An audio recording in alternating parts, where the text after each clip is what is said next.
আমরা পৃথিবীর ইতিহাস পর্যালোচনা করলে দেখতে পাই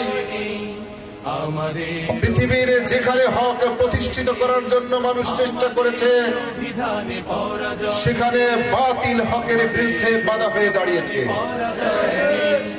যেখানে সৎ কাজ করার জন্য মানুষ ঐক্যবদ্ধ হওয়ার চেষ্টা করেছে, বাতিলরা সেই হককে মিটিয়ে দেওয়ার জন্য তারা ঐক্যবদ্ধ হওয়ার চেষ্টা করেছে।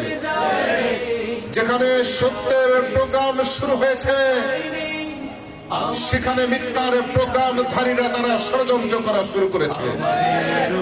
বাংলাদেশে জামাত ইসলামী 1941 থেকে যাত্রা শুরু করে 2025 সাল পর্যন্ত বাংলার এই জমিনে আল্লাহর দ্বীনকে ইসলামকে প্রতিষ্ঠিত করার জন্য আন্দোলন সংগ্রাম করছে। শুরু থেকে আজকের দিন পর্যন্ত সব সময় জামাত ইসলামী কার্যক্রমকে বিতর্কিত করার জন্য বিরোধীরা উঠে পড়ে লেগেছে। যেমনি ভাবে ইব্রাহিম আলাইহিসসালামকে তারা মিটাতে পারেনি, মুসা আলাইহিসসালামকে তারা মিটাতে পারেনি, মিথ্যা দিয়ে সত্যের আগুনকে নিভাতে পারেনি, আবু জাহলরা মুহাম্মদুর রাসূলুল্লাহ সাল্লাল্লাহু আলাইহি ওয়াসাল্লামকে পরাজিত করতে পারেনি। 2025 সালে এসে বলছি